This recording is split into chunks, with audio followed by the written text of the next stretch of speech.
Muy buenos días, queridos amigos. En esta mañana, o tarde o noche, depende de la hora que usted lo vea, continuando con el tema de la fe, que en griego la palabra fe es pistis. Vamos a ver lo que dijo Jesús con respecto a aquello. En Mateo, en el capítulo 17, específicamente en el verso 20, dijo, si tuvieran fe del tamaño de un grano de mostaza, dirían a esta montaña, trasládate de aquí a allá, y nada sería imposible para ustedes. Hasta el día de hoy no se conoce ningún seguidor de Jesús, ningún discípulo que haya hecho semejante milagro, que es gobernar en cierto sentido la naturaleza. Estas palabras nos dicen que si tuviéramos fe tan pequeña como un grano de mostaza, haríamos un milagro de tal envergadura. ¿Qué está diciendo Jesús con esto? ¿O cómo entendemos nosotros la fe creyente? Para algunos se cree que la fe es una virtud. Para otros es una doctrina. En griego, la palabra fe, que es pistis, y su verbo es pisteuo, engloba tres conceptos, que son confianza, compromiso, perseverancia. Y esto está muy ligado a lo que significa la palabra emuná en hebreo, que se traduce al español por fe. Que emuná principalmente es confianza. Emuná. La palabra emet, que significa verdad, está diciéndonos esa raíz aleph men tav, y emuna nos está diciendo que hay una confianza porque esto es verdad. Se tiene que ver la palabra, el término confianza, compromiso y perseverancia. Son tres acciones. ¿Ya? La confianza es una acción. El compromiso también requiere una acción de mi parte. Y la perseverancia también es una acción. Pero en realidad, en el mundo de los creyentes, en la actualidad, se ve el término fe como una doctrina. Y es porque hay una confusión. Y todo esto viene, desgraciadamente, por las traducciones. Se dice coloquialmente que toda traducción de un texto original en otra lengua es una traición. Eusebio Jerónimo, o San Jerónimo para nosotros, a fines del siglo IV, tradujo del griego y del hebreo la Biblia al latín. Y de ahí sale la Vulgata. Y no encontró mejor transcripción para el término griego pistis, ligado a las nociones de seguridad, confianza y lealtad, y usó el verbo creer, que tiene que decir también con confianza. Con el tiempo, los idiomas derivados del latín, como el español, italiano, la confianza, el compromiso y la perseverancia reclamados por Jesús fueron paulatinamente sustituidos por otros significados. En lengua anglosajona, primero se tradujo del latín al inglés credo y por ende pisteu, y se convierte en I believe, yo creo. Y se asocia al término belief, que es creencia. En aquella época era entendido este término como lealtad. Una persona que está ligada por una promesa o un deber. Pero Jesús, al hablar de la fe, no nos está demandando lealtad, ni creencia, ni asentimiento, sino confianza, compromiso, perseverancia, como resultado de vivencias íntimas con Él. Jesús nos habla de la fe y de los frutos de la fe. Y es porque se debe vivir esta fe, esta confianza, diariamente. Confiando, comprometiéndonos en el camino que es Él y perseverando en esa forma de vida que Él dejó. La fe que habla Jesús es una fe inteligente, operante y viva, válida para discernir. Es derivada de aquí, de una revelación divina, interior, y esto es producto del camino espiritual que estamos teniendo. Si nosotros no tenemos un camino significa un espacio por el cual transitamos diariamente, como el camino para ir a comprar, para ir a trabajar, para volver a casa, para salir de casa. Hay un camino. Y ese camino es Él, es Jesús, con todo lo que Él implica. Se quedó registrado de los 3 años en que Él se reveló, se dio a conocer como el mensajero de parte del Padre, como el Hijo que venía a mostrar el camino para volver al reino de Dios, para volver al Rey absoluto. Ese camino tiene que caminarse confiando que ese camino es algo vivo, es algo vivo, es algo nuevo. No estamos refiriéndonos a un camino, a una especie de cuadras pavimentadas por las cuales caminamos. Estamos hablando de un camino, algo vivo, que es la vida misma de Jesús, desde que abría los ojos hasta el anochecer. En esos 3 años en que Él se dio a conocer como el camino, la verdad y la vida, ¿qué hizo Jesús? Hizo bienes al pueblo, sanando, haciendo milagros y hablándonos de aquel que lo había enviado, que era el Todopoderoso, el Padre, y del Rey y del reino de los cielos y sus leyes, sus formas de vida. Tenemos que aprender. Muchas veces se acostumbra a decir, y lo he escuchado muchas veces, de hermanos que dicen, yo tengo mucha fe, pero en el momento en que hay que ejecutar esa fe, están tan afligidos, están tan asustados, que lo único que hacen es clamar y clamar y clamar para salir de la situación que está requiriendo una confianza, un compromiso, una perseverancia.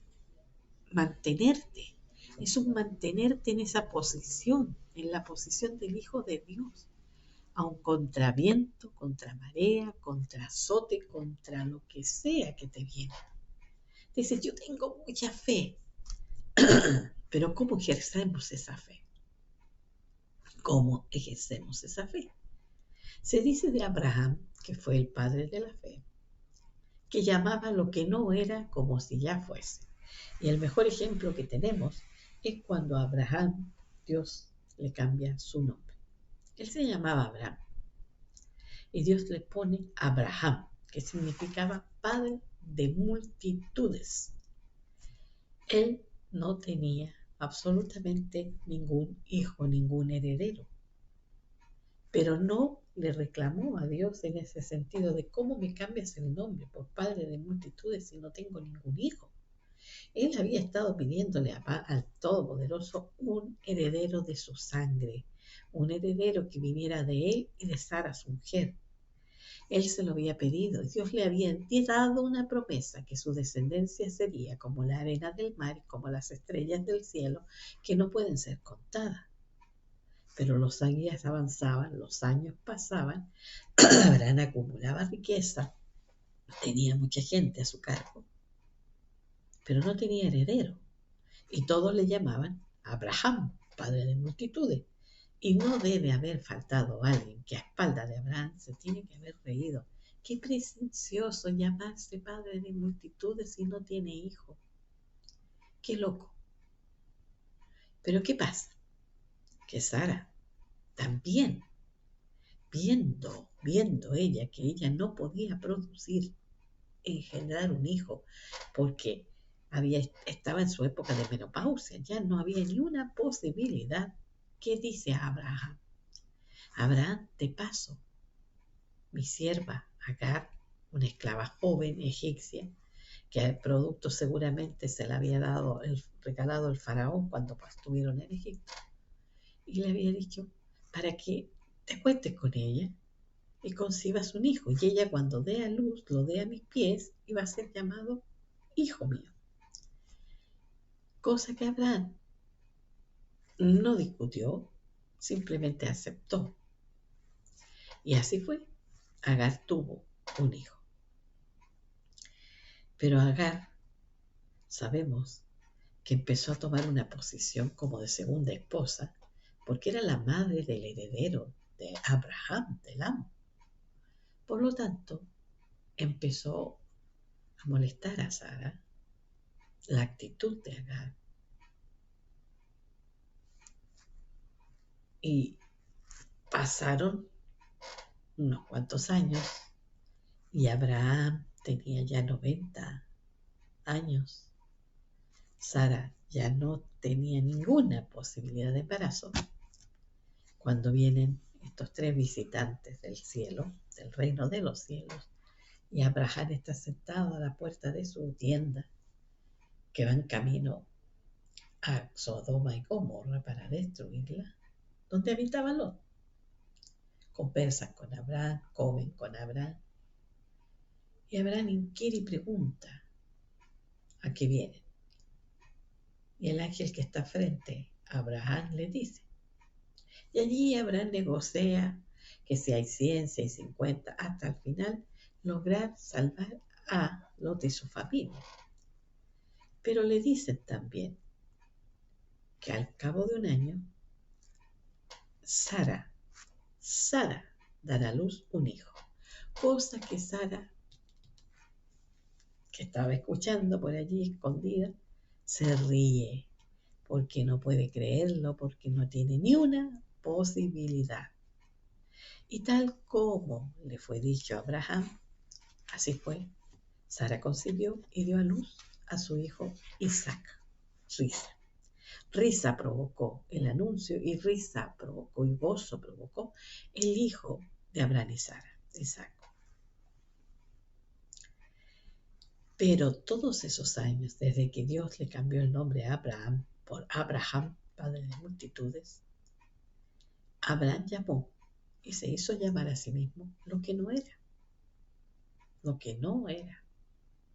Por eso se dice que es el padre de la fe y que llamó lo que no era como si ya fuese.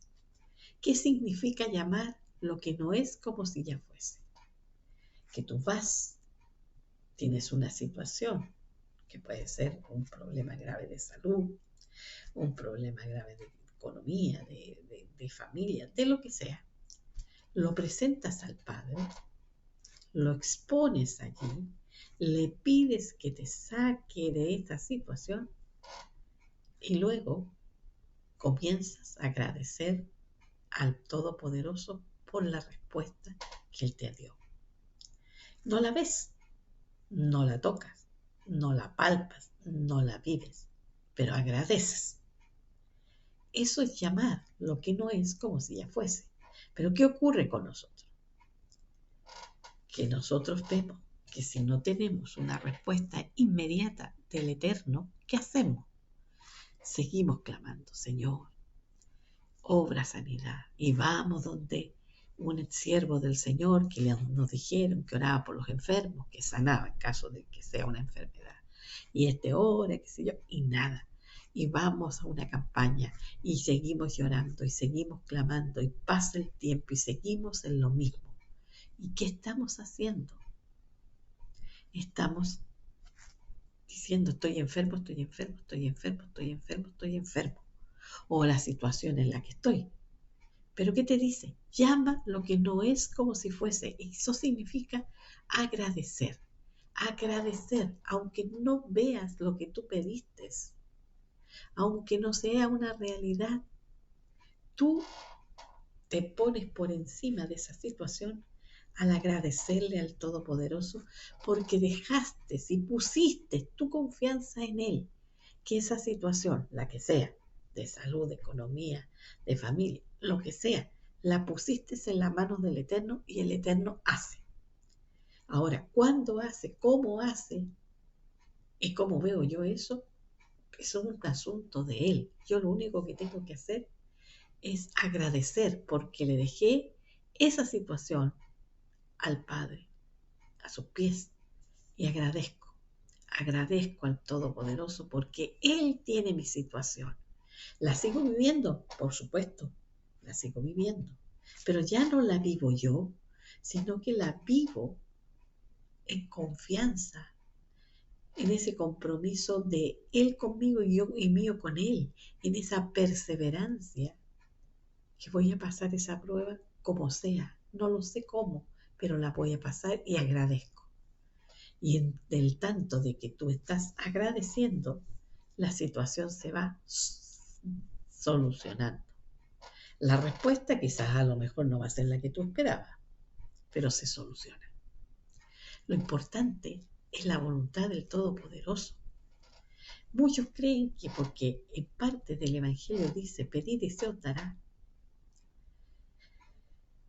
buscar y encontraréis y llamar y se os abrirá, que lo que yo estoy pidiendo exactamente va así, varita mágica, a realizarse.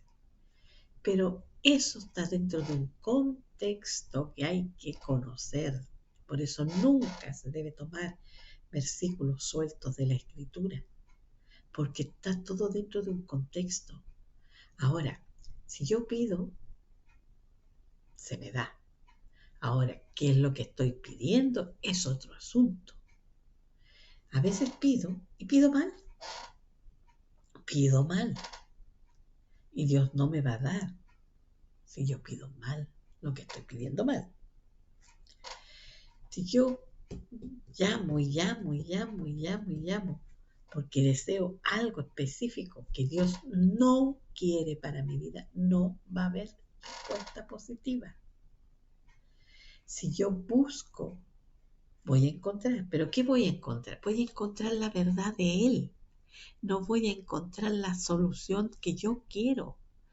Recuerda, tú tienes una mirada, nosotros tenemos una mirada así que nos llega más allá del horizonte. No podemos ver nada más allá de nuestros ojos. Pero Dios que está en los cielos tiene una mirada panorámica completa y sabe específicamente que si yo estoy pidiendo algo, que al poco andar, si Él me otorga ese algo, va a suceder tal cosa. Y Él no quiere tal cosa para mí, no me la da sencillamente. Yo no lo conozco, pero yo debo aprender a confiar en Él.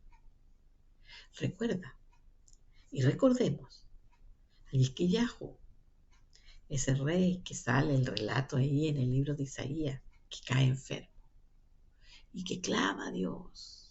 Estaba enfermo de muerte y clama a Dios por sanar, por sanar, por sanar. Y no había respuesta. Llama al profeta y le dice que interceda a Dios por él para que sane. Y el profeta le dice, pero sí, está claro que Dios no te va a sanar, te va a llevar. No, yo quiero seguir viviendo, yo quiero seguir viviendo.